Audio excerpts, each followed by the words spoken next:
책 소개 먼저 드리겠습니다. 악의 꽃은 보들레르의 첫 시집입니다. 근대시의 최대 걸작 중 하나로 꼽히는 책입니다. 악의 꽃 의미의 해석에 대해서 말씀드리겠습니다. 악의 꽃에서 악은 반자본주의를 의미합니다. 악의 꽃에서 꽃은 자본주의의 유혹을 말합니다. 대도시의 파리를 비유한 악의 꽃은 해로운 성질을 지니지만 빠져나올 수 없는 자본주의를 상징합니다. 이 책은 자본주의 유혹에 빠진 세태와 대도시의 문화를 성찰하는 내용을 담고 있습니다. 저자는 샤들 볼레르입니다. 샤들 볼레르는 프랑스의 비평가이며 시인입니다. 상징주의 아버지로 평가되며 대표 저자로는 악의 꽃, 파리의 우물이 있습니다. 시대 배경입니다. 보들레르가 살았던 19세기 중반에 가장 중요한 사건 가운데 하나는 산업혁명입니다. 산업혁명은 인간의 물질적 생산력을 크게 증대시키긴 했지만 다른 문제들도 가져왔습니다. 바로 도시화와 노동 문제 같은 것들입니다. 보들레르와 산업혁명에 대해서 말씀드리겠습니다. 산업화를 통해 인간 세계는 물질적으로 풍요롭고 편안한 곳으로 변화했습니다. 하지만 새로움이라는 사탕발림, 보들레르가 말하기를 새로움이라는 사탕발림으로 세계가 진보하고 있다고 사람들을 현혹시키는 당대의 현실 속에서 보들레르는 인간에게 늘 비참한 현실만 있을 뿐 어떠한 형태의 진보도 가능하지 않다고 생각하였습니다. 보들레르는 물질적 풍요를 뒷받침하는 인간의 이성작용에 회의적이었습니다. 그가 말하길 개인의 내부에서 그리고 개인 자신에 의해서만 진정한 즉 정신적인 진보가 있을 수 있겠다라고 말을 하였습니다. 이 보들레르는 상징주의 아버지인데 상징주의에 대해서 말씀드리겠습니다. 상징주의는 19세기에서 20세기 프랑스에서 일어난 문학, 미술 등의 예술 운동입니다. 사실주의, 과학적 리얼리즘에 반하여 인간의 내면 세계, 상상력 등을 중시하였습니다. 프랑스의 상징주의자들과 그들의 시적 태도는 나를 통해 깊이를 추구하고자 했고 현대시의 형성에 지대한 영향을 주었습니다. 독자에게 발표를 시작하겠습니다. 발표 시 중간에 행과 단어에 대해서 중간중간에 요약을 하면서 발표를 진행하겠습니다. 어리석은 과오, 죄악, 인색이 우리의 정신을 차지하고 있으니 우리의 몸을 들볶으니 우리는 친절한 뉘우침을 기른다. 거지들이 그들의 일을 기르듯 우리의 죄는 끈덕지고 후회는 무리다. 우리는 참회의 값을 톡톡히 받고 희낙낙 진천길로 되돌아온다. 비열한 눈물로 때가 말끔이나 시기이나 한 듯이 우리의 죄는 끈덕지고 후회는 늘 무르기만 합니다. 악의 베갯머리에는 사탄 트리스메지스트 우리의 홀린 넋을 추근추근 흔들어 재우니 우리네 의지라는 귀한 금속은 이 유식한 화학자의 손에서 감쪽같이 증발한다. 우리네 의지라는 것은 쉽게 증발하기 마련입니다. 줄을 잡고 우리를 조종하는 것은 저 악마. 역겨운 것에서도 우리는 매혹을 찾아내어 날마다 지옥을 향해 한 걸음씩 내려간다. 두려운 줄도 모르고 박쥐풍기는 어둠을 건너. 가장 추악하고 가장 악랄하고 가장 더러운 놈이 하나 있어 야단스러운 몸짓도 없이 이렇다 할 고함 소리도 없이 지구를 거뜬히 산산조각 박살내고 품 한 번에 온 세상을 삼킬지니 그놈이 바로 건태. 눈에는 보내야 하는 눈물을 머금고 물담배 때 피어대며 단두대를 꿈꾼다. 그대는 알고 있지 독자여 이 까다로운 괴물을 위선자인 독자여 나와 똑같은 자여 내 형제여. 보들레르는 가장 추악하고 악랄하고 더러운 놈이 하나 있으니 그것은 바로 건태라고 말을 합니다. 그리고 이제 위선자인 독자여 이 부분에서 시인이든 우리든 거기에서 벗어나지 못한다라고 말을 하고 있습니다. 다음 시는 상승입니다. 이 독자에게서 말한 권태라는 그 죄악과 관련해서 좀 대비되는 시라고 생각을 해서 다음 시로 넣어봤습니다. 옷을 넘어 골짜기를 넘어 산을, 숲을, 구름을, 바다를 넘어 태양을 지나 에테르를 지나 별 박힌 천국의 경계를 지나 내 정신아 너는 알렵하게 움직여 물결 속에서 넋을 잃은 수영선수처럼 형언할 수 없고 씩씩한 기쁨에 겨워 그윽한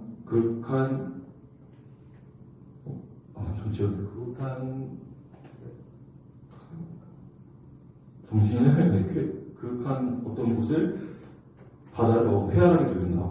안개 낀 삶을 무겁게 짓누르고 권태와 망망한 근심 걱정에 등 돌리고 복대로다. 빛나고 청명한 벌판을 향해 힘찬 날개로 날아갈 수 있는 자.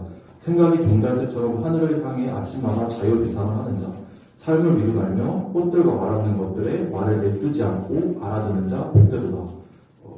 이 시에 대해서 해석을 하자면 육체가 지상의 중력에서 벗어나 정신이 그 순수성을 회복하는 것은 시인으로 태어나 시인으로 사는 자의 축복입니다. 앞에서 못을 넘고 골짜기를 넘고 바다를 넘어 이제 하늘을 향해 자유비상을 하는 자, 이 부분에서 이제 육체가 지상의 중력에서 벗어났다는 부분을 알 수 있을 것 같고요. 그리고 정신이 그 순수성을 회복한다는 부분은 이행에 내 정신이나 권태와 망망한 근심 걱정에 등 돌리고 라는 부분에서 알 수 있듯이 이 시는 앞에서 이제 산업혁명 시대에 이 보들레르가 이성주의를 비판하며 정신성에 대해서 정신성의 순수함을 회복하는 것에 대해서 부분이 중요하다고 말을 하고 있습니다. 시인은 삶을 미루달며 꽃들과 말없는 것들의 말을 애쓰지 않고 알아듣는 특별한 능력을 얻은 자이다 라고 말을 하고 있습니다. 이 삶을 미루달며 꽃들과 말없는 것들의 말을 애쓰지 않고 알아듣는 자라는 부분에서 는 이제 사물을 볼 때 우리가 깊이 그 사물을 그냥 보는 것이 아니라 사물을 깊이 사유하고 사물을 보고 그 사물을 어떻게 그 관점을 바라보느냐에 따라서 다를 수 있다. 그것이 곧 특별한 능력이라고 말을 하고 있습니다. 그래서 이 부분에서 좀 더 자세한 설명을 하기 위해서 만물조음이라는 시를 선택했습니다. 자연은 하나의 신전, 거기 살아있는 기둥들은 간혹 혼돈스러운 말을 흘려보내니 인간은 정다운 길로 그를 지켜보는 상징의 숲을 건너 거기를 지나간다. 이 자연은 하나의 신전이라는 부분은 하늘에서 일어난 일이 땅과 하늘의 응답 관계로서 하늘에서 일어난 일이 땅에서도 그대로 일어난다를 의미하고 있습니다. 그리고 인간은 정다운 길로 그를 지켜보는 상징의 숲을 건너 거기를 지나간다라는 부분은 밖에 있는 풍경과 똑같은 풍경이 우리 안에 있다. 그리고 이러한 세상의 깊은 뜻을 알기 위해서는 우리들은 상징을 통해야 한다라고 말을 하고 있습니다. 밤처럼 날빛처럼 광막한 어둡고 그윽한 통합 속에 멀리서 뒤섞이는 긴 메아리처럼 향과 색과 음이 서로 화답한다. 어린이 살결처럼 신선한 향기, 오보에처럼 부드러운 향기, 초원처럼 푸른 향기들에 썩고 풍성하고 진동하는 또 다른 향기들이 있어. 여기서 어린이 살결처럼 신선한 향기는 감각끼리 교류하는 온감각적 현상을 내포하고 있습니다. 어린이 살결처럼이라는 부분이 촉각과 신선한 향기, 후각의 교류를 말하고 있습니다. 뒤에 부분에도 청각과 후각의 교류, 시각과 후각의 교류 이렇게 부분이 있습니다. 호박향, 사향, 안식향, 훈향처럼 무한한 것들의 확산력을 지니고 정신과 감각의 ang향을 노래한다. 이 부분을 해석을 하자면 보들레르의 만물조음은 냄새를 통한 감각기관의 교류에 중점을 두고 있습니다. 이 시에 언급되는 호박향, 사향, 안식향, 훈향 등은 대부분 동물에서 나오는 것으로 최음제로 쓰이거나 정규적으로 정신을 고양시키는 데 쓰는 향기입니다. 무한한 것들의 확산력을 지니고 라는 부분은 신의 세계를 만들어내듯 진한 향이 세상 전체를 느끼게 하면서 피어오른다 라는 것을 의미합니다. 독한 향기를 통한 정신과 감각의 ang향을 이루고 있습니다. 만물조음을 말씀드리겠습니다. 보들레르는 만물조음에서 자연은 하나의 신전이라고 하며 거룩하게 시작하지만 마지막에는 인간의 관는 육체를 찬양합니다. 보들레르의 경우처럼 우리 안에서 깊이를 찾으려고 했던 현대의 시인들은 이성이나 지성이 아닌 감각, 즉 육체에서의 깊이를 찾으려고 한 것입니다. 그렇다면 왜 현대의 시인들은 왜 깊이를 갖기 위해서 감각, 육체를 중요하게 여겼을까요? 현대인에게 세상은 다 파악되었기 때문입니다. 되었기 때문에 자기 몸으로 깊이를 만들 수밖에 없기 때문입니다. 현대는 세계가 얼마나 깊이 있느냐를 찾아다니는 것이 아니라 내가 어떤 사물을 얼마나 깊이 있게 느끼느냐가 중요해졌습니다. 이렇듯 상징주의 문학은 나를 통해 세상의 깊이를 찾고자 했고 이것이 현대의 시로 이어졌습니다. 마지막으로 여행이라는 시를 말씀드리겠습니다. 여행 막심 뒷강에게 여기서 말하는 막심 뒷강은 초기 사진가를 의미합니다. 세계 곳곳에 여행을 다니면서 이제 그 나라의 어떤 명물이라든지 이런 것들을 찍고 이제 그것들을 보지 못하는 사람들에게 보고 자랄 수 있도록 만든 사람입니다. 지도와 판화를 사랑하는 어린아이에게 우주는 그의 광막한 시력과 맞먹는다. 세계는 등불 아래서 얼마나 큰가. 추억이 눈에 비치는 세계는 얼마나 작은가. 등불 아래 책으로 접한 세상은 세상이 너무 멋지고 환상적입니다. 그래서 우리는 세상을 보기 위해 떠납니다. 어느 아침 우리는 떠난다. 뇌수는 불꽃으로 가득하고 원한과 쓰라린 욕망으로 부푼 가슴을 안고 그리고 우리는 간다. 물결의 소리에 따라 끓이는 바다 위에 우리의 끝없는 마음을 흔들어 달래며 고향을 떠나 외국을 갈 때는 뭔가 쓰라린 마음이 있습니다. 그리고 끓이는 바다 위에 우리의 끝없는 마음을 흔들어 달래는 부분은 여행을 떠났을 때 이 보게 되는 바다가 이 드넓은 바다가 우리 여행자의 마음에 열정과 마음을 담지 못한다라는 것을 의미합니다. 망보는 사내가 가리킨 섬은 하나같이 운명이 약속했던 황금의 나라 엘도라도. 흥청망청 잔치판을 차리는 상상력이 아침 햇빛에 발견하는 건 숨은 바위에 있다는. 여기서 말하는 엘도라도는 대항해 시대의 전설, 금으로 만든 도시입니다.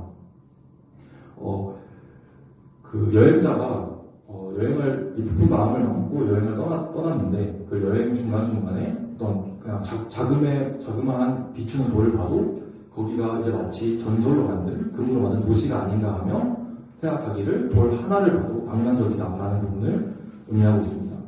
늙은 방랑자도 매한가지 진창을 밟으면서도 코끝을 하늘로 쳐들고 빛나는 낙원을 꿈꾼다. 촛불이 옷집을 비춰주는 곳 어디에서나 그의 홀링드는 카푸아를 하나씩 발견해낸다. 여기서 카푸아는 로마 시대의 가장 부유한 도시를 의미합니다. 나이든 방랑자도 발은 진흙을 밟고 있지만 눈은 하늘을 향하고 있고 하늘 위에 번쩍이는 낙원을 꿈꿉니다. 여행자는 눈에 마법이 걸려서 배 타고 가면 중간중간에 움집에 촛불이 켜져 있는 것만 봐도 그것들이 마치 로마 시대의 가장 부유했던 도시인 카푸아로 보인다는 의미입니다. 만약에 당신들이 본 것은 무엇인지 여행자들이 물어보고 있습니다. 별과 물결을 우리는 보았네. 모래밭도 숱한 충격과 뜻하지 않은 재변을 두고하고 우리는 자주 권태로웠네. 여기서처럼. 인생의 까부남은 막상 여행을 가더라도 그곳에서 어떤 것을 보아도 여기와 똑같다라고 말을 하고 있습니다. 그지없이 호화로운 도시도 그지없이 웅장한 풍경도 우연히 구름으로 만들어내는 풍경의 저 신비로운 매력을 짐지는 못했고 용감한 줄기차게 우리를 안달하게 하였지. 여행을 다니면서 아무리 멋진 도시와 산이나 강을 돌아다녀도 그곳에서는 이제 배를 타고 가서 볼 수 있는 그 다양한 구름의 풍경만 못하다라고 말을 하고 있습니다. 그렇게 여행자는 세상을 떠나도 여기에서만큼이나 지루하다라고 말을 하고 있습니다. 그리고 또 오 어린아이 같은 뇌수들이여 가장 중요한 일을 잊기 전에 말하자면 우리는 도처에서 보았다네.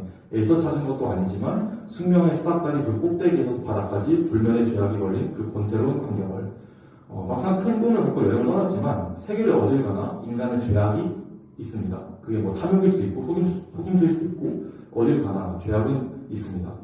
그래서 막상 가장 멋있는 궁전 도시에 가도 거길 가도 똑같이 지루하다라고 말을 하고 있습니다. 쓰디 쓴 지식, 여행에서 끌어내는 지식이 이렇구나. 단조롭고 조그만 세계는 오늘도 어제도 내일도 언제나 우리의 모습을 우리에게 보여준다. 권태의 사막에 파인 공포의 오아시스 하나를. 세상을 다 보고 겪어보아도 사람 사는 것은 다 똑같다라고 말하고 있습니다. 세상은 다 똑같은 인간들이 모여있는 조그만 행성이다라고 말하고 있습니다. 그렇다면 왜 지겨울까? 어딜 가나 거울에 비치듯 그곳에서는 나의 모습이 보이기 때문입니다. 오 죽음아 늙은 선자라 때가 되었다. 닻을 올리자. 우리는 이 나라가 지겹다. 오 죽음아 출하는 서둘러라. 하늘과 바다가 비록 잉크처럼 검더라도 네가 아는 우리의 가슴은 빗살로 가득 차 있다. 네 독을 우리에게 부어 우리의 기운을 북돋아라. 이 불꽃이 이토록 우리의 뇌수를 태우니 지옥이건 천국이건 무슨 상관이냐. 저 심연의 밑바닥에 저 미지의 밑바닥에 우리는 잠기고 싶다. 새로운 것을 찾아서. 이 여행자가 세상 여행을 떠나서 모든 것을 겪고 모든 것을 경험했듯이 이 세상 여기저기 다녀도 인간이 똑같다는 것을 알아내면 이제는 갈 수 있다는 것입니다. 죽음으로. 죽음으로 가도 이미 다 경험을 했기 때문에 두렵지 않다라고 말을 하고 있습니다. 오히려 겁나지 않고 즐거움으로 가득 차 있다라고 말을 하고 있습니다. 이 여행에 대한 작품 설명입니다. 여행자들이 천신만고의 여행에서 얻은 것은 쓰디쓴 지식일 뿐입니다. 인간이 만든 것이 인간을 구원할 수는 없으며 보들레드가 주장하는 원죄에서 벗어나는 일에 도움을 줄 수도 없습니다. 오직 하나 남아있는 여행은 죽음입니다. 죽음의 밑바닥에서 미지의 새로운 것을 찾는다는 말은 죽음을 걸고 이 삶에서 다른 삶을 상상하며 삶을 본질적으로 개혁해야 한다는 말과 같습니다. 이것이 이 시의 결론이며 악의 꽃의 마지막 말입니다. 소감입니다. 저는 악의 꽃을 보면서 이제 이 저자가 말하는 가장 큰 죄악은 권태라고 말을 합니다. 그리고 이러한 권태를 넘어서 상상할 수 있는 방법은 세상과 조용하고 어두운 미지의 심연으로부터 새로운 것을 찾기 위한 여정을 떠나야 한다라고 말을 한다고 생각합니다. 그래서 그곳의 끝이 설령 죽음이라도 저희들은 그것을 찾기 위해서 떠나야 하며 그것은 당연하게 주어지는 것이 아니라 저희가 관찰하고 세상을 겪고 몸소 투쟁을 해야지 얻어낼 수 있는 것이라고 말하고 있는 것 같습니다. 그래서 이 저자가 이 부분의 가장 인상적인 부분은 인생의 죄악 속에서 무너지지 않고 냉정한 현실을 마주하고 세상에 속해 있는 것들을 깊이 있게 관찰하고 끝끝내 애정의 따뜻한 시선을 거두지 않는 신의 태도가 굉장히 감동적으로 느껴졌습니다. 네, 이상으로 발표를 마치겠습니다.